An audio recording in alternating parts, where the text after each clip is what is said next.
Dans un monde en mutation, marqué par des incertitudes, des tensions géopolitiques et des régressions sociales, la diversité reste un thème central, aussi et surtout chez Siemens Suisse.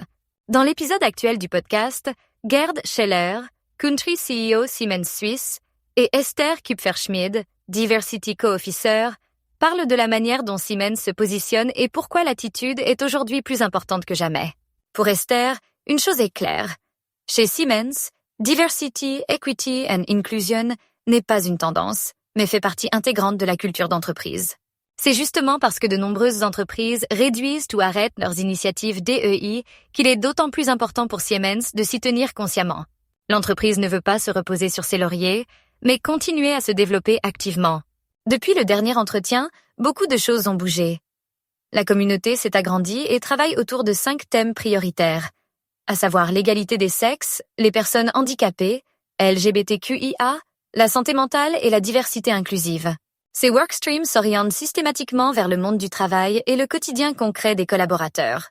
Il est particulièrement important de travailler en étroite collaboration avec d'autres services internes, tels que la formation professionnelle, EHS, les partenaires commerciaux ou des initiatives telles que le Women's Network.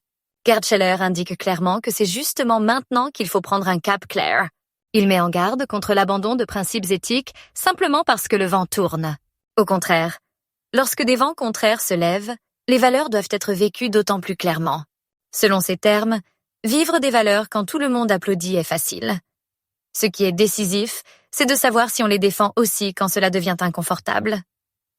Il ne s'agit pas d'être extrême ou donneur de leçons, mais d'être clair et fiable, pour la société, mais aussi pour les affaires. Sa participation à la campagne Advance Not Your Trendy CEO était donc aussi un signe conscient, maintenant plus que jamais. C'est justement en réaction aux tendances internationales visant à affaiblir, voire à supprimer la diversité, qu'il a voulu montrer sa position, personnellement et en tant qu'entreprise.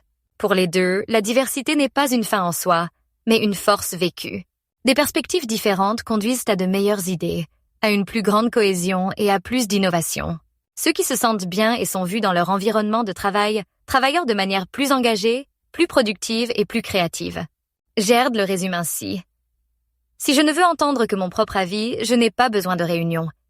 L'échange ouvert, l'acceptation des différences et l'apprentissage mutuel sont pour lui un growth mindset vécu au quotidien.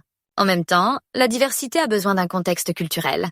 Toutes les expressions de la diversité ne conviennent pas partout de la même manière. Et c'est très bien ainsi.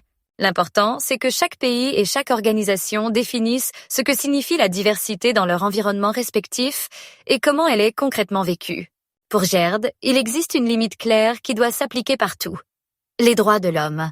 Ceux-ci constituent la base sur laquelle la diversité culturelle est possible. Et si l'on devait attribuer un super pouvoir à la diversité? Pour Esther, ce serait l'intelligence humaine. À l'ère de l'intelligence artificielle, il faut d'autant plus d'empathie, d'humanité et de compétences sociales, non seulement dans les relations entre les personnes, mais aussi en tant que choix conscient d'un chemin commun. L'épisode se termine par un appel commun fort. La diversité ne doit pas être justifiée en permanence.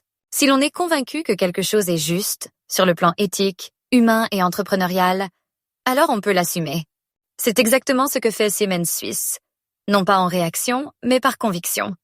À une époque où il serait plus facile de s'adapter à l'esprit du temps, on choisit délibérément de se tenir debout. Et ce n'est pas seulement un signal vers l'extérieur, mais une promesse claire vers l'intérieur.